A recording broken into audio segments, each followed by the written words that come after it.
آج ہمارے یہاں برادری واد بہت چلتا ہے. انصاری ہے تو انصاری میں ہی شادی ہوگی. کٹیہار جاتا ہوں وہاں شیرسا بادی مسلمانوں میں شیرسا بادی برادری ہے, اور ایک برادری وہاں سرجا پوری ہے. شیرسا بادی سرجا پوری میں 36 کا آنکڑا ہے. دربھنگا جاتا ہوں وہاں شیخ اور انصاری میں 36 کا آنکڑا ہے. ہمارے یو پی میں سدھارتھ نگر جاتا ہوں وہاں خان اور جو دوسری برادری کے لوگ اس میں 36 کا آنکڑا. آج برادری پر ہم مر رہے ہیں, اپنی برادری پر بڑا ناز کرتے ہیں. ارے برادری چھوڑ, تو نبی کا بھی اگر بیٹا ہے اور تیرا عمل اگر گڑبڑ ہے تو اللہ تعالیٰ کیا تیرا باپ بھی تجھے نہیں بچا پائے گا. بغاوت پر ہو آمادہ تو ڈوبے نوح کا بیٹا. بغاوت پر ہو آمادہ تو ڈوبے نوح کا بیٹا. یہاں نام و نسب کی برتری سے کچھ نہیں ہوتا. خان صاحب, انصاری صاحب, شیخ صاحب, سید صاحب, آپ کی برادری کیا ہے, آپ کی کاسٹ کیا ہے, آپ کے باپ دادا کون تھے, اللہ تعالیٰ کیا یہ میٹر نہیں کرتا. اللہ تعالیٰ کیا اگر میٹر کرتا ہے, آپ کا عمل میٹر کرتا ہے, آپ کا ایمان میٹر کرتا ہے, آپ کا عقیدہ میٹر کرتا ہے. حضرت نوح علیہ السلام اپنے بیٹے کو نہیں بچا پائے میرے ساتھ. اسی لیے اللہ کہتا ہے انک لا تہدی من احببت, اے میرے نبی آپ جس کو چاہے ہدایت دے دے, ایسا نہیں ہے, ہدایت ہم دیتے ہیں. میرے عزیزوں, میرے بھائیوں, اللہ نے ہم کو آج ہدایت کی نعمت سے نوازا ہے, اسلام کی نعمت سے نوازا ہے. ہم اللہ کی توحید والے لوگ ہیں, اللہ کے آگے سر جھکانے والے لوگ ہیں. اللہ کے واسطے اس نعمت کی قدر کرو میرے پیارے ساتھیوں. واللہ کلیجہ دکھتا ہے جب ہم کوئی خبر سنتے ہیں, اخبار میں پڑھتے ہیں ہماری کوئی مسلمان بہن مرتد ہو گئی. اسی جھارکھنڈ کی رانچی میں ایک نصرت جہاں نام کی لڑکی جو 5 ٹائم کی نمازی تھی, جو روزے دار تھی, جو علماء کے بیانات سنا کرتی تھی, 5 ٹائم کی نمازی لڑکی, دیندار لڑکی, تقریریں سننے والی لڑکی, نام تھا نصرت جہاں. فیس بک کے اوپر ایک لڑکے سے محبت ہو گئی, پیار ہو گیا, چکر چلا. اس لڑکے نے جو غیر مسلم تھا اس 5 ٹائم کی نمازی لڑکی کو اتنا بہکایا, اتنا بہکایا, اتنا بہکایا کہ یہ لڑکی نصرت جہاں سے نشا سنگھ بن گئی. آپ نہیں جانتے آپ کے گھر میں رکھا ہوا موبائل کیا کیا گل کھلا سکتا ہے. آپ کی بیٹی کے ایمان کی دولت کو چھین لیا اس موبائل. اور جو مرتد ہو گیا, جو ایمان کے راستے سے ہٹ گیا, اس کا انجام کیا ہوگا؟ وَمَن يَرْتَدِدْ مِنْكُمْ عَنْ دِينِهِ فَيَمُتْ وَهُوَ كَافِرٌ فَأُولَئِكَ حَبِطَتْ أَعْمَالُهُمْ فِي الدُّنْيَا وَالْآخِرَةِ. جو مرتد ہو گیا, جو اسلام کو چھوڑ کر کے کسی اور مذہب میں چلا گیا اور اسی حال میں وہ مر گیا, اللہ فرماتا ہے دنیا بھی برباد, آخرت بھی برباد. نہ دنیا اس کی کامیاب, نہ آخرت کامیاب. میرے بھائیوں, کیا یہ سن کر کے ہمارا کلیجہ نہیں دکھتا, ہمارے دل کو تکلیف نہیں پہنچتی کہ آج ہماری مسلمان بہنیں آج مرتد ہو جاتی ہیں, آج اسلام کو چھوڑ دیتی ہیں, ان کو کوئی بتانے والا نہیں کہ اسلام کتنی بڑی نعمت ہے. یہ اسلام تو وہ نعمت ہے کہ سمیہ بنت خیاط نام کی عورت اپنے جوان بیٹے کے سامنے, ابو جہل کہتا ہے اے سمیہ تو نے محمد کا دین نہیں چھوڑا, تو نے اسلام نہیں چھوڑا, اے سمیہ تیرے تن سے کپڑے اتار دوں گا, تیرے جوان بیٹے کے سامنے تجھ کو ننگا کر دوں گا. سمیہ تو بوڑھی ہو چکی ہے, تو کمزور ہو چکی ہے, مگر اے سمیہ تیرے دل میں اللہ کی محبت اور توحید کی محبت آج بھی اتنی ہی مضبوط ہے. سمیہ اپنے دین کو چھوڑنے کو تیار نہیں, اپنے رب کی توحید کو چھوڑنے کو تیار نہیں. سمیہ کے بدن سے کپڑے اتار دیے گئے. اللہ, یہ منظر بھی دیکھنا تھا, روئے زمین کو یہ منظر بھی دیکھنا تھا کہ جوان بیٹے کے سامنے اس کی ماں کو ننگا کر دیا گیا. یہ اذیت بھی اس بوڑھی نے گوارا کر لیا. اتنے پر بس نہ کیا ابو جہل نے کہا اے سمیہ اگر تو نے اسلام نہیں چھوڑا میں ابھی تجھے قتل کر دوں گا۔ ابو جہل نے برچی اٹھائی اور سمیہ کی شرمگاہ کے اوپر دے مارا۔ سمیہ شہید ہو گئی، اللہ کی راہ میں پہلا خون بہانے والی خاتون بن گئی۔ او میری پیاری ماں بہنوں، اپنے دین کو بچا کر کے سمیہ نے جان دے دی۔ کیوں؟ کیونکہ سمیہ کا عقیدہ تھا جان دی ہوئی اسی کی تھی، حق تو یہ ہے کہ حق ادا نہ ہوا۔ یہ جان تو اللہ نے دی تھی، اگر آج اللہ نے مانگ لی تو میں جان دینے کو تیار ہوں۔ سمیہ نے جان دے دی مگر ایمان کا سمجھوتا نہیں کیا۔ اس ایمان کی، اس دین کی قدر وہ سمجھتی تھی میرے پیارے ساتھی۔ اس اسلام کی قدر و قیمت کوئی حضرت بلال سے پوچھے۔ بلال ہماری اور آپ کی طرح خوبصورت تو نہیں تھے، گورے چٹے تو نہیں تھے، کالے کلوٹے تھے، حبشہ کے غلام تھے۔ بلال کو ان کا مالک عرب کے تپتے ہوئے صحرا پہ لٹاتا تھا، سینے پر گرم پتھر رکھتا تھا اور بلال سے کہتا تھا، اے بلال ہم تجھے ٹارچر کرنا چھوڑ دیں گے، تجھے تکلیف پہنچانا چھوڑ دیں گے، اے بلال بس ایک کنڈیشن ہے، تو اسلام کو چھوڑ دے، تو محمد کے دین کو چھوڑ دے۔ بلال تو اسلام کو چھوڑ دے، ہم تجھے تکلیف دینا چھوڑ دیں گے۔ بلال کے سینے کی چربی پگھل رہی ہے مگر بلال کی زبان سے ایک ہی لفظ نکلتا ہے، احد احد، میرا اللہ ایک ہے، میرا رب ایک ہے۔ اس رب کی توحید کے ساتھ میں کوئی سمجھوتا کرنے کو تیار نہیں ہوں۔ میرے پیارے ساتھیوں، اسلام کی قدر و قیمت کوئی بلال سے پوچھے۔ اسلام کی قدر و قیمت اگر پوچھنا ہے کوئی صہیب رومی سے جا کر کے پوچھے۔ صہیب رومی رضی اللہ تعالیٰ عنہ جب مکہ سے مدینہ جانے لگے، اپنی زندگی بھر کی ساری کمائی کو ساتھ میں لے کے جا رہے ہیں۔ مکہ کے کافروں نے پکڑا، اے صہیب کہاں جا رہے ہو؟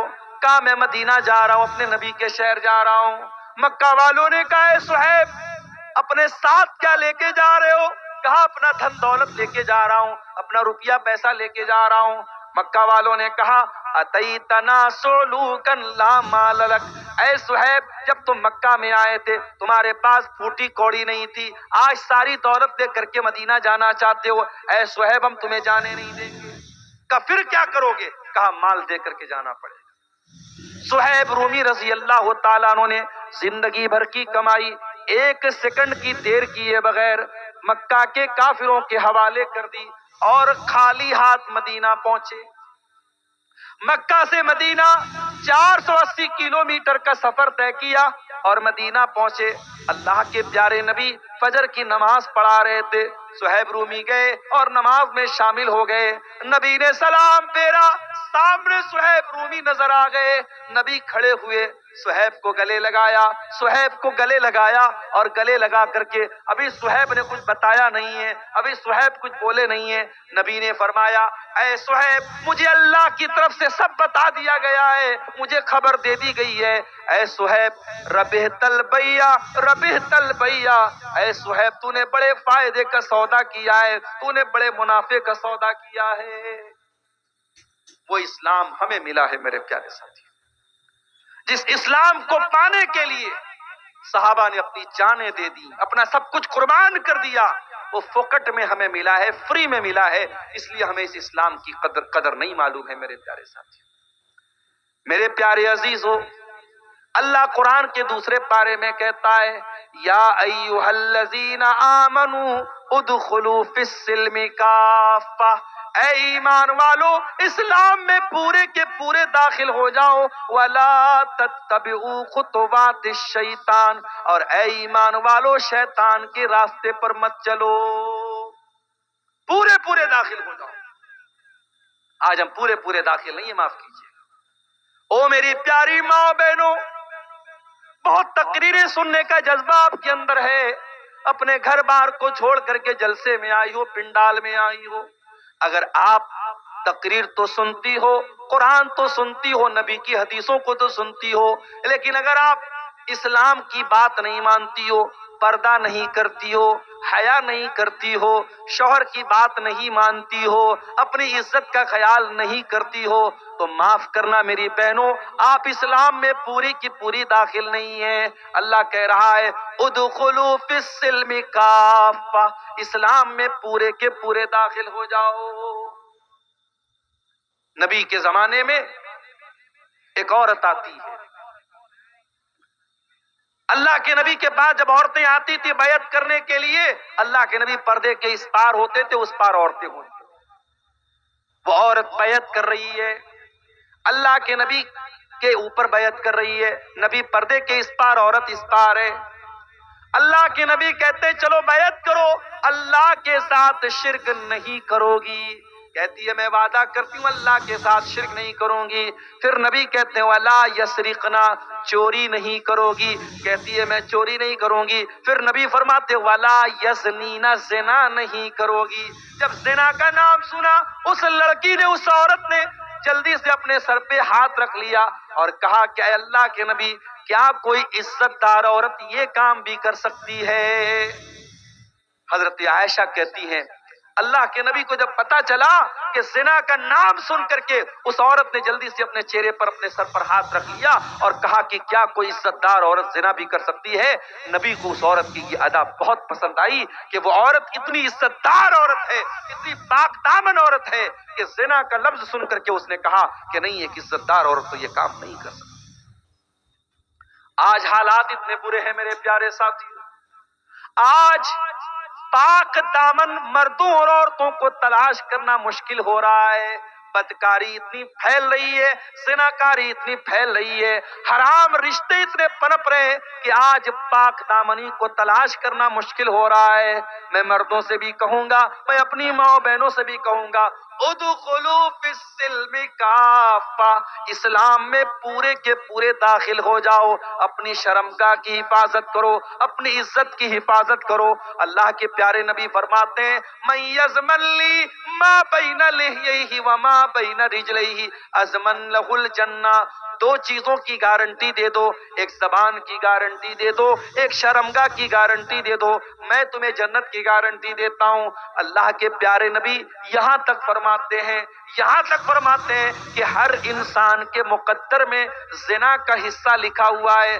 آنکھوں سے گندی چیز کو دیکھنا آنکھوں کا زنا ہے، زبان سے گندی باتیں نکالنا زبان کا زنا ہے، کانوں سے گندی چیزوں کو سننا یہ کانوں کا زنا ہے، ہاتھوں سے غلط چیزوں کو ٹچ کرنا یہ ہاتھوں کا زنا ہے، اور پیر سے غلط چیز کی طرف چل کے جانا یہ پیر کا زنا ہے۔ یعنی ہر انسان، کوئی ہاتھ کا زنا کر رہا ہے، کوئی پیر کا کر رہا ہے، کوئی آنکھوں کا کر رہا ہے۔ اللہ کے نبی نے فرمایا ابن آدم کے مقدر میں جتنا لکھا ہے اتنا وہ زنا کر رہا ہے۔ اور جب انسان اپنی آنکھوں کی حفاظت نہیں کرتا، ہاتھوں کی حفاظت نہیں کرتا، کانوں کی حفاظت نہیں کرتا، تو اللہ کے نبی کہتے ہیں والقلب یہوی ویتمنی، پھر دل میں گندے خیالات پیدا ہوتے ہیں، گندی خواہشات پیدا ہوتی ہے، اور پھر شرمگاہ اس کی تصدیق کرتی ہے یا اس کو جھٹلا دیتی ہے۔ یعنی اگر آپ نے اپنے آپ کو آنکھوں کے زنا سے نہیں بچایا، کانوں کے زنا سے نہیں بچایا،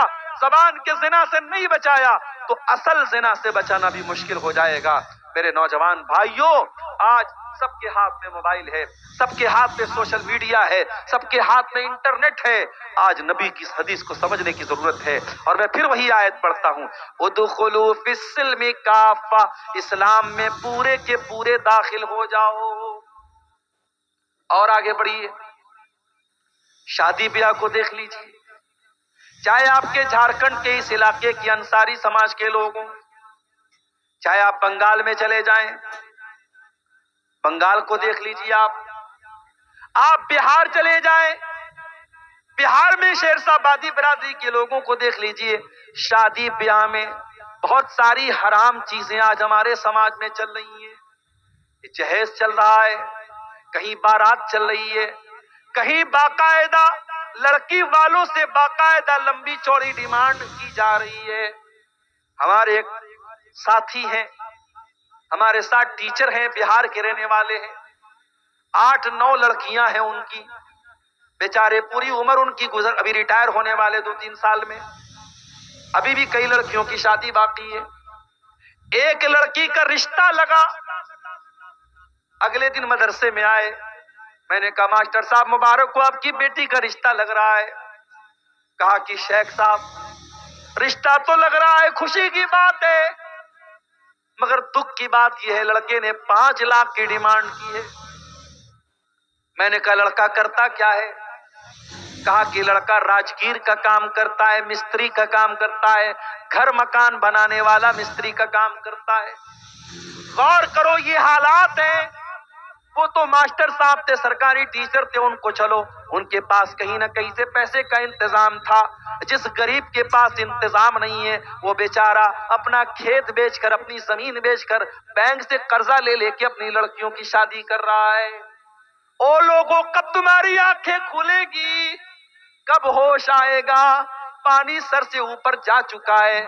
آج ان رسموں کی وجہ سے کتنے غریب ہیں جو اپنی بیٹیوں کی شادی نہیں کر پا رہے ہیں. ان کی جوان بیٹیاں جوانی کی دہلیز کو پار کر رہی ہیں. اللہ نہ کرے، اللہ نہ کرے اگر ان لڑکیوں کے قدم بہک گئے، ان لڑکیوں نے غلط راستہ چن لیا، میرے پیارے بھائیوں وہ لڑکیاں تو گنہگار ہوگی مگر اس کا ذمہ دار کون ہوگا؟ ذمہ دار کون ہوگا؟ بڑی اچھی پہل ابھی بنارس سے ہوئی ہے. بنارس میں انصاری سماج میں ایک تنظیم چلتی ہے، بنکر برادرانہ تنظیم اس کو بولتے ہیں. اس تنظیم نے ابھی ایک اعلان کیا ہے کہ کوئی جہیز نہیں لیا جائے گا. 4-5 چھوٹے چھوٹے برتن باپ اپنی خوشی سے لڑکی کو دے گا، کوئی جہیز نہیں دیا جائے گا. شادی کے موقع پر صرف 5 جوڑا کپڑا دیا جائے گا، اس سے زیادہ نہیں. بارات نہیں جائے گی. شادی میں ولیمہ میں بھی ایک طرح کا کھانا ہوگا، ایک سے زیادہ نہیں. حالانکہ ابھی یہ ساری میٹنگ ہوئی ہے، سارا قانون پاس ہوا ہے، عمل ہو تو بڑی بات ہے، لیکن یہ میٹنگ ہونا اور اس طریقے کا قانون بننا یہ بھی بہت بڑی بات ہے. میں سواگت کرتا ہوں اس طریقے کی پہل کا، اور میں چاہتا ہوں کہ بنارس سے نکلنے والی یہ آواز آپ کے جھارکھنڈ، گوڈا، صاحب گنج اور آپ کے اس علاقے میں بھی اس پر عمل ہو، اور یہاں بھی ہمارے جو چاہے انصاری سماج کے لوگ ہیں یا اور دوسری برادری کے لوگ ہوں اپنے شادی بیاہ کو میرے ساتھیوں آسان ہو. یا ایھا الذین آمنوا ادخلوا فی السلم کافہ، اے ایمان والو اسلام میں پورے کے پورے داخل ہو جاؤ. جس اسلام کو تم فالو کرتے ہو، اگر وہ اسلام تم کو نماز پڑھنے کا طریقہ بتاتا ہے، روزہ رکھنے کا طریقہ بتاتا ہے، زکوٰۃ کا حکم بتاتا ہے، حج کا طریقہ بتاتا ہے، تو وہ اسلام آپ کو شادی بیاہ کرنے کا طریقہ بھی بتاتا ہے. نبی کی حدیثوں میں آپ کو نکاح کا چیپٹر بھی ملے گا، نبی کی حدیثوں میں مہر کا بیان ملے گا، نبی کی حدیثوں میں ولیمہ کا بیان ملے گا، لیکن نبی کی کہیں بھی حدیثوں میں آپ کو جہیز کا بیان نہیں ملے گا، بارات کا بیان نہیں ملے گا. یہ جہیز، یہ بارات، یہ رسم و رواج جن کی وجہ سے آج جینا حرام ہے سماج کا، اللہ کے واسطے میرے پیارے ساتھیوں ان رسموں کو چھوڑ دو. اور نوجوانوں سے کہنا چاہتا ہوں ذرا گٹس پیدا کرو، ذرا ہمت پیدا کرو. اپنے باپ سے جا کے کہہ دو، اپنی ماں سے جا کے کہہ دو کہ اے میری ماں میں کوئی جہیز نہیں لوں گا، میں سمپل طریقے سے، سنت طریقے سے شادی کروں گا. میرے ساتھیوں انشاءاللہ میں پورے یقین کے ساتھ کہتا ہوں، ہو سکتا ہے وقتی طور پر تمہیں کچھ تکلیف ہو سکتا ہے وقتی طور پر تمہیں لگے یار سب لوگ لے رہے ہیں میں کیوں نہیں لے رہا ہوں، مگر آگے چل کر کے آپ احساس کریں گے اللہ اس نکاح میں برکت عطا کرے گا. میرے پیارے ساتھی اور آگے بڑھیے. ایک آدمی 5 ٹائم کی نماز پڑھتا ہے، مسجد سے باہر نکلتا ہے، جب مارکیٹ میں بزنس کرنے جاتا ہے، مسجد میں 5 ٹائم کی نمازیں پڑھنے والا اور راتوں میں تہجد کی نماز بھی پڑھنے والا، جب مارکیٹ میں دکان پر بیٹھتا ہے، جب بزنس کرتا ہے، وہاں جھوٹ بھی بولتا ہے، وہاں وعدہ خلافی بھی کرتا ہے، وہاں کسٹمر کے ساتھ فراڈ بھی کرتا ہے، وہاں وہ حرام طریقے بھی اپناتا ہے. اے میرے بھائیو تم کاروبار میں، اپنے بزنس میں یہ کیوں بھول گئے کہ تم مسلمان ہو؟ جس دین کو تم مانتے ہو، جس مذہب کو تم مانتے ہو، وہ مذہب تمہیں کاروبار کرنا بھی سکھاتا ہے، وہ مذہب تمہیں بزنس کرنا بھی بتاتا ہے. کیا نبی نے آپ کو بزنس کرنے کا طریقہ نہیں بتایا؟ اللہ کے پیارے نبی فرماتے ہیں البیعان بالخیار ما لم یتفرقا فإن صدقا وبینا بورک لہما فی بیعہما. جب ایک آدمی سامان خریدتا ہے، ایک آدمی سامان بیچتا ہے، اگر دونوں سچ بولتے ہیں اللہ ان کے کاروبار میں برکت پیدا کرتا ہے. وَإِن كَذَبَا وَكَتَمَا، اور اگر دونوں جھوٹ بولتے ہیں وَحِقَتْ بَرَكَتُ بَيْنِهِمَا، اللہ ان کے کاروبار کی برکت کو چھین لیتا ہے. اللہ کے نبی ایک دن مارکیٹ گئے، ایک صحابی اناج بیچ رہے تھے، غلہ بیچ رہے تھے، غالباً گیہوں یا جو کی دکان تھی ان کی. نبی نے ان کے جو کے اندر ہاتھ ڈالا، اندر کا جو بھیگا ہوا، اوپر کا سوکھا ہوا. نبی نے کہا یہ کیا ہے میرے بھائی؟ صحابی نے کہا اللہ کے نبی بارش ہو گئی تھی، اناج بھیگ گیا تھا، غلہ بھیگ گیا تھا، جو بھیگا ہوا غلہ تھا اگر اوپر رکھتا تو کسٹمر نہ خریدتے، میں نے نیچے ڈال دیا. آپ نے فرمایا اے میرے صحابی یہ تو دھوکا ہو گیا، کسٹمر آئے گا، سوکھا اناج دیکھے گا، آرڈر دے گا اور تم نکالو گے تو اندر گیلا اناج ہوگا، یہ تو کسٹمر کے ساتھ فراڈ ہو گیا. اے میرے صحابی من غشنا فلیس منا، جو کسٹمر کو دھوکا دے رہا ہے، جو خریدار کو دھوکا دے رہا ہے وہ ہم میں سے نہیں ہے، دھوکا دھڑی کرنے والا ہم میں سے نہیں ہے. او لوگو، آپ کے نبی نے آپ کو کاروبار کرنے کا طریقہ بھی بتایا ہے، ذرا پتا تو کرو. مسئلہ یہ ہے آج کی دنیا کا انسان پیسہ کمانے کے لیے بے چین بنا ہے. پیسہ کیسے بھی آنا چاہیے، حلال طریقے سے آ رہا ہے یا حرام طریقے سے آ رہا ہے، دھوکہ دھڑی کر کے آ رہا ہے، جھوٹ بول کر کے آ رہا ہے، 420 کر کے آ رہا ہے، اس سے مطلب نہیں ہے. اللہ کے نبی نے فرمایا تھا قیامت کے پہلے کیسا دور آئے گا، یاتی علی الناس زمان لا یبال المرء من اینا اخذ المال، انسان پرواہ نہیں کرے گا. آپ کے اسی علاقے میں بندھن بینک، بندھن لون کی شکل میں عورتوں کو لون دیا جا رہا ہے اور باقاعدہ انٹرسٹ پر لون دیا جا رہا ہے، اور گھر کی عورتوں کو انوالو کر کے لون دیا جا رہا ہے، اور چند پیسوں کے لیے، زیادہ بڑا اماؤنٹ نہیں، 5,000 10,000 20,000 کا اماؤنٹ بینک کے ذریعے انٹرسٹ پر، بیاج پر آج مسلمان لے رہا ہے. میرے بھائیوں، جس مسلمانوں کے سماج میں لاکھوں کروڑوں روپئے لوگ اپنے فالتو کے شوق پر اڑا دیتے ہیں، کاش ہم کوئی سنستھا ایسی بناتے، کوئی ادارہ ایسا بناتے، کوئی یونٹ ایسی بناتے. ہمارا کوئی غریب بھائی ہے، اس کو پیسے کی ضرورت ہے، ہم کوئی ایسا سسٹم بناتے، آ میرے بھائی ہم تجھے قرضہ دیں گے اور اس کو کوآپریٹو بنیاد پر دیں گے، ہم تجھے بغیر انٹرسٹ کے قرضہ دیں گے، تو دھیرے دھیرے کر کے ہمارا قرضہ بھر دینا. ایسا کوئی سسٹم ہم بناتے تو ہماری بہت ساری قوم کے لوگ آج بیاج سے بچ جاتے. یہ بیاج اتنی خطرناک چیز ہے، میرے پیارے نبی نے فرمایا کہ اللہ کی لعنت ہو بیاج کھانے والے پر، بیاج کھلانے والے پر، بیاج کی گواہی دینے والے پر اور بیاج لکھنے والے پر، سب پر اللہ کی لعنت. اس گناہ سے میرے پیارے ساتھیوں اپنی سماج کو ہم بچا سکتے تھے. اور آگے بڑھیے، آج کل ہمارا نوجوان سٹے بازی کر رہا ہے، جوا کھیل رہا ہے، ڈریم 11 کے ذریعے، آن لائن ایپس کے ذریعے. پہلے لوگ جوا کھیلتے تھے تاش کے پتوں کے ذریعے، آج زمانہ ترقی کر گیا، موبائل پر گیم کھیل کے آج جوا کھیلا جا رہا ہے. ایویٹر ایک گیم آتا ہے، کیسینو ایک گیم آتا ہے، بہت سارے گیم آتے ہیں، اس میں جوا چل رہا ہے. اور ہمارا نوجوان اپنی گاڑی کمائی کو جوا میں لگا رہا ہے، سوچتا ہے راتوں رات امیر بن جائے گا. میرے نوجوانوں، اللہ کے واسطے یہ شارٹ کٹ مت اپناؤ پیسہ کمانے کے، پیسہ کمانے کا پراپر طریقہ اپناؤ، بہت دولت ملے گی انشاءاللہ، بہت برکت دے گا اللہ تعالیٰ. اسی بھارت کی سرزمین پر ہمارے سامنے بہت ساری مثالیں موجود ہیں. چاہے رتن ٹاٹا کی زندگی آپ اٹھا کے دیکھ لیں، جو ٹاٹا کمپنی کے مالک تھے، ابھی حال میں ان کا انتقال ہوا.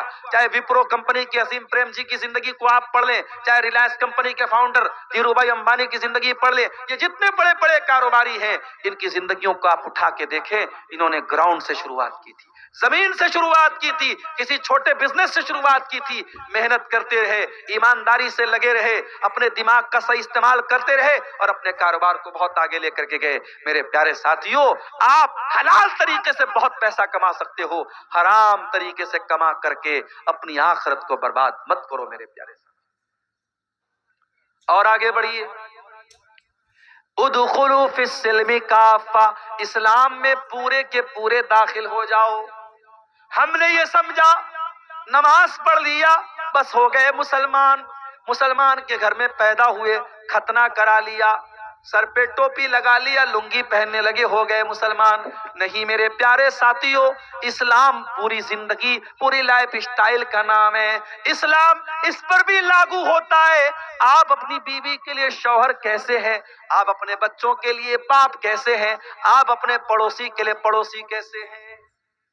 ایک انسان لوگوں کے ساتھ بہت اچھا سلوک کرتا ہے مگر اپنی بیوی کے لیے وہ جلاد بنا ہوا ہے، بیوی سے ڈھنگ سے بات نہیں کرتا، بیوی کو ہمیشہ غصہ دکھاتا ہے، بیوی پر ہمیشہ روب جھاڑتا رہتا ہے، بیوی کو غلام بنا کے رکھا ہے۔ معاف کرنا میرے پیارے ساتھیوں، میں نے اپنے کانوں سے سنا ہے، کہنے والے یہاں تک کہتے ہیں عورت پیر کی جوتی ہے، اس کو کبھی سر پہ نہ چڑھانا اور نہ سر پہ چڑھ کر کے پیشاب کر دے گی۔ یہ جملہ مسلمان کہتا ہے۔ او لوگو، جس عورت کو تم پیر کی جوتی قرار دے رہے ہو، میرے نبی کیا فرماتے ہیں؟ خیرکم خیرکم لأہلہ وانا خیرکم لأہلی۔ او لوگو، تم میں سب سے بہترین انسان وہ ہے جو اپنی بیوی کے لیے سب سے اچھا ہے، اور اللہ کے پیارے نبی فرماتے ہیں کہ میں اپنی بیوی کے لیے سب سے اچھا ہوں۔ آپ کی 9 بیویاں ایک ساتھ رہتی تھیں، آپ ان کے نخرے بھی اٹھاتے تھے، آپ ان کی خواہشات کو پورا بھی کرتے تھے، ان کا حق بھی ادا کرتے تھے، سفر میں جاتے تھے قرآن اندازی کرتے تھے، ڈرا کرتے تھے، جس بیوی کا نام آتا تھا اس کو لے کے جاتے تھے۔ ابھی کل ایک صاحب کا فون آیا، کہنے مولوی صاحب ایک مسئلہ پوچھنا ہے۔ میں نے کہا کیا مسئلہ ہے؟ کہا اگر کسی کی 2 بیویاں ہیں اور جس بیوی کے پاس اس کی باری لگی ہے، مان لیجیے ہفتے میں 2 دن اس بیوی کے پاس، 2 دن اس بیوی کے پاس اس نے باری لگائی ہے، اب جس بیوی کے پاس وہ گیا ہے وہ بیوی اگر پاک نہیں ہے، پیریڈ میں ہے، تو کیا وہ اپنی پہلی والی بیوی کے پاس جا سکتا ہے؟ میں نے کہا تو بڑا پیچیدہ مسئلہ آپ نے پوچھ لیا بھائی۔ میں نے کہا اچھا آپ یہ مسئلہ پوچھ رہے ہیں کہ آپ کی 2 ہیں، تو کہا کہ الحمدللہ مولوی صاحب میری 2 ہیں۔ تو 2 والے بھی کبھی کبھی فون کرتے ہیں، وہ تو اچھا ہوا کہ میں گھر پہ نہیں تھا، اور ہماری اہلیہ تو جلدی سے فون کاٹ دیتی کہ 2 والا کیوں فون کر رہا ہے۔ تو اب بیویاں 2 ہیں لیکن انسان اس بات کی چنتا کر رہا ہے کہ کیسے ان کے ساتھ انصاف۔ آج حالات کیا ہے؟ ایک بیوی والا بھی اپنی بیوی کے ساتھ ظلم و ستم کر رہا ہے۔ میرے عزیزوں، یہ بیوی، نبی اکرم نے اپنی بیویوں کے ساتھ حسن سلوک کر کے یہ تعلیم دی ہے کہ آپ اپنی بیویوں کے ساتھ اچھا سلوک کیجیے، پکے مسلمان بنیے، پورے مسلمان بنیے، اپنے بچوں کے لیے اچھے باپ بنیے۔ یہ جو ہماری قوم کی بیٹیاں مرتد ہو رہی ہیں، کبھی آپ نے غور کیا یہ مرتد کیوں ہو رہی ہیں؟ اس کے بہت سارے اسباب ہیں، بہت سارے کارن ہیں، بہت سارے ریزنز ہیں۔ اس میں ایک وجہ یہ بھی ہے جن بچیوں کو گھر میں پیار نہیں ملتا، کبھی ماں ڈھنگ سے بات نہیں کرتی، کبھی باپ محبت سے بات نہیں کرتا، تو ان لڑکیوں کو موبائل پر کوئی ذرا سا آئی لو یو بول دے، ذرا سا محبت کے چند جملے پھینک دے، ذرا ان کے بالوں کی تعریف کر دے، ان کے چہرے کی تعریف کر دے، تو وہ لڑکیاں لٹو ہو جاتی ہیں اور ان کے لیے موم بن جاتی ہیں۔ اس لیے اپنی لڑکیوں کو یہ ناجائز محبتوں کے جال سے بچانا ہے تو جائز محبتیں ان کو دو، اپنے بچیوں سے پیار کرو میرے پیارے ساتھیوں۔ ہمارے پیارے نبی صلی اللہ علیہ وسلم اپنی بچیوں سے بہت پیار کرتے تھے۔ 4 بیٹیاں آپ کی تھیں، 4 بیٹیاں آپ کی تھیں۔ بڑی بیٹی زینب تھی، اس کے بعد رقیہ تھی، اس کے بعد ام کلثوم تھی، اور سب سے چھوٹی بیٹی فاطمہ تھی۔ حضرت فاطمہ کی شادی آپ نے حضرت علی سے کی تھی۔ حضرت حسن اور حسین کی ماں تھی حضرت فاطمہ۔ جب حضرت فاطمہ کبھی نبی کے پاس آتی تھی، نبی کی زندگی میں 3 بیٹیوں کا انتقال ہو چکا تھا، بس یہی ایک بیٹی بچی تھی، سب سے چھوٹی بیٹی تھی، سب سے لاڈلی بیٹی تھی۔ جب یہ نبی کے پاس آتی تھی، اما عائشہ فرماتی ہے کہ اللہ کے نبی اپنی بیٹی کا ویلکم کرتے تھے۔ بیٹی کو دیکھ کر کے آج گھروں میں ماحول ایسا بن گیا ہے کہ گھر میں بیٹی آ جائے تو بہو اپنی ناک منہ بنانے لگتی ہے کہ ہماری نند آ گئی. بھائی بھی بیچارہ دھیرے سے کنارے ہو جاتا ہے کہ بہن آ گئی تو بہن کے بچے بھی آگے, ان کو پیسہ دینا پڑے گا, سامان دینا پڑے گا. میرے بھائیوں, اگر اللہ نے آپ کو بہن سے نوازا ہے, اس بہن کی محبت کی قدر کرو. آج کے اس دور میں اگر آپ کی بہن وقت نکال کر کے آپ کے گھر آتی ہے, اس بہن کے اس رشتے کی قدر کرو, ورنہ ایک زمانہ وہ آئے گا کہ تم ترسو گے. بھائی کی الگ دنیا ہوگی, بہن کی الگ دنیا ہوگی. اپنی بہنوں کو بھی میرے بھائیوں ان کا مان سمان دو, ان کو پیار دو. اپنی بیٹیوں کو مان سمان دو. بیٹیاں اگر گھر میں ہیں عزت سے بات کرو. اللہ کے نبی اپنی بیٹیوں کا استقبال, اپنی بیٹی کا استقبال کرتے تھے اور کھڑے ہو کر کے اپنی بیٹی سے کہتے تھے مرحبا بابنتی, اے میری بیٹی تیرا آنا مبارک ہو. اور اللہ کے نبی اپنی بیٹی کا ہاتھ پکڑ کے چوم لیتے تھے اور اپنے بغل میں, اپنے سائیڈ میں, اپنے بازو میں, اپنی سیٹ پر اللہ کے پیارے نبی اپنی بیٹی کو بٹھاتے تھے. بیٹیوں سے پیار کرنا بھی نبی کی سنت ہے, بیٹیوں سے محبت کرنا بھی نبی کی سنت ہے. اور بیٹیوں کو مارنا, بیٹیوں پر ظلم کرنا اور ماں کے پیٹ میں بیٹیوں کو قتل کر دینا, یہ مشرکوں کا طریقہ ہے, یہ جاہلیت کا طریقہ ہے, یہ محمد اکرم کا طریقہ نہیں ہے, یہ اسلام کا طریقہ نہیں. اسلام ہمیں ایک اچھا باپ بننے کی تعلیم بھی دیتا ہے. اپنے بچوں کی تربیت کرو میرے پیارے ساتھی. ابھی ٹرین پر میں سفر کر رہا تھا, غیر مسلم لڑکے لڑکی آپس میں بات کر رہے تھے. بات نکل گئی کہ آج کل جو محبت چل رہی ہے, چھوٹی چھوٹی بچیاں, چھوٹے چھوٹے لڑکے لڑکیاں پیار محبت کے نام پہ الٹے سیدھے کام کر رہے ہیں. تو اس لڑکی نے بڑی پوائنٹ کی بات بولی, غیر مسلم لڑکی تھی. اس نے اپنے ساتھی سے کہا, پتہ نہیں اس کا بھائی تھا یا دوست تھا یا شوہر تھا, جو بھی تھا, اس نے کہا کہ ماں باپ کو بہت چوکنا رہنا پڑے گا. آج لڑکیوں کی پرورش کرنا ہے تو ماں باپ کو بہت چوکنا رہنا پڑے گا. تو اس کے ساتھ جو لڑکا تھا اس نے کہا کہ ارے بھائی, کتنا بھی کوئی نظر رکھے گا, لڑکی کہاں جا رہی ہے, کیا کرے, کتنا بھی نظر رکھے گا انسان اپنی بیٹی پر. اس لڑکی نے کہا کہ صرف نظر رکھنے سے کام نہیں چلے گا. آج کے دور میں اگر بچوں کو پالنا ہے تو ماں باپ کو اپنا سب کچھ قربان کرنا پڑے گا. وہ لوگ جو چند پیسے کمانے کے لیے اپنے بچوں کو چھوڑ کے باہر رہتے, ان سے کہوں گا بھائی کم پیسے کماؤ, اپنے بچوں کو ٹائم دو. ایک وقت آئے گا کہ تمہارے پاس پیسہ تو ہوگا مگر بچے نہیں. آج اپنے پریوار کو چھوڑ کے کوئی دبئی میں کام کر رہا ہے, کوئی سعودی میں کام کر رہا, اور کیا زندگی, یہ کتوں کی زندگی ہے میرے ساتھ, جانوروں کی زندگی ہے. یہاں تو انسان بڑے خوشی کے ساتھ کہتا تھا میرے بھائی تو سعودی میں کام کرتے ہیں, جا کے میں نے دیکھا ہے وہ فیملی کوارٹر کیسے ہیں ان کے رہنے. وہ جو ڈرائیور کا کام کرتے ہیں سعودی وغیرہ میں, چھوٹے سے کمرے ہیں بیچارے, اسی میں وہ رہتے ہیں, اسی میں کنارے لیٹرین بنا ہوا ہے, چھوٹے سے کمرے میں پوری زندگی گزارنا ہے. میڈم کا فون آ گیا, مالک کا فون رات میں 2 بجے آیا تو وہ نہ نہیں کر سکتا, نہ کرے گا تو جلدی سے پاسپورٹ پر اسٹامپ لگا کے فوراً ایئرپورٹ بھیج دیا, جاؤ واپس جاؤ اپنے انڈیا چلے جاؤ. کوئی زندگی ہے؟ میں کہتا ہوں کم کھاؤ, اپنے بچوں کو باپ کا پیار تو دے دو میرے ساتھ. کتنی عورتیں بیچاری روتی ہیں, مسئلہ پوچھتی ہیں, مولوی صاحب میرا شوہر 2 سال سے باہر ہے, 3 سال سے دبئی میں ہے, میں شادی شدہ عورت اکیلی رہوں, کیسے رہوں؟ سماج کہتا ہے کہ عورتیں رہ لیتی ہیں, عورتیں ضرور رہ لیتی ہیں مگر گھٹ گھٹ کے رہتی ہیں.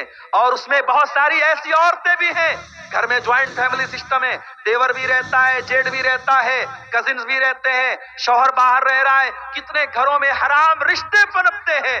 ایسی نوکری, ایسا کام جس میں آپ اپنی فیملی کو ٹائم نہ دے سکیں. میرے پیارے ساتھیوں, اپنے پریوار سے دور رہ کر 2 سال تک اپنے بچوں سے دور رہ کر کے کام کرنا پڑے, ایسا کام کرنا ٹھیک نہیں ہے میرے پیارے ساتھی.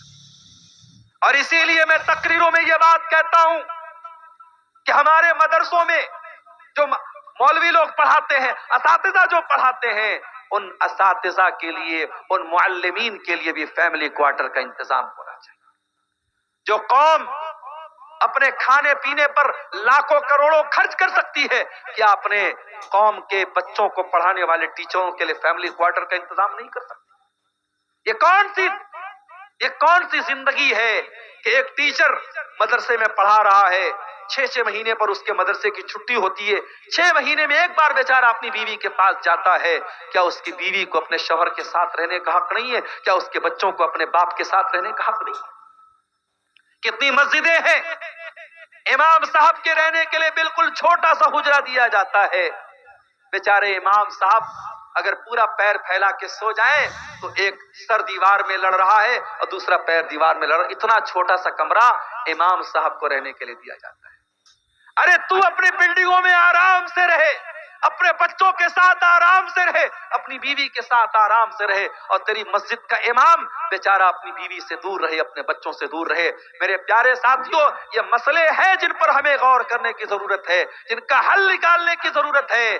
کیا مولوی اور اس امام اور اس مدرسے کے ٹیچر کے بچوں کے دل میں یہ جذبہ نہیں کہ ہم اپنے باپ کے ساتھ رہیں؟ آج کا دور وہ دور نہیں ہے کہ بچے کہیں اور آپ کہیں اور بچے پل جائیں گے. بچوں کو پالنا ہے اور خاص طور سے بچیوں کو پالنا ہے تو آپ کو اندھا, گونگا اور بہرا بن کر کے نہیں پالنا پڑے گا. آپ کو 2 آنکھوں کے بجائے 4 آنکھوں کے ساتھ زندگی گزارنی پڑے گی. آپ کی بیٹی کالج گئی, 2 بجے چھٹی ہو رہی, آپ کی بیٹی 4 بجے کیوں آ رہی؟ آپ نے بیٹی کو 15,000 کا موبائل دلایا, بیٹی کے پاس 60-70 ہزار کا آئی فون کہاں سے آیا؟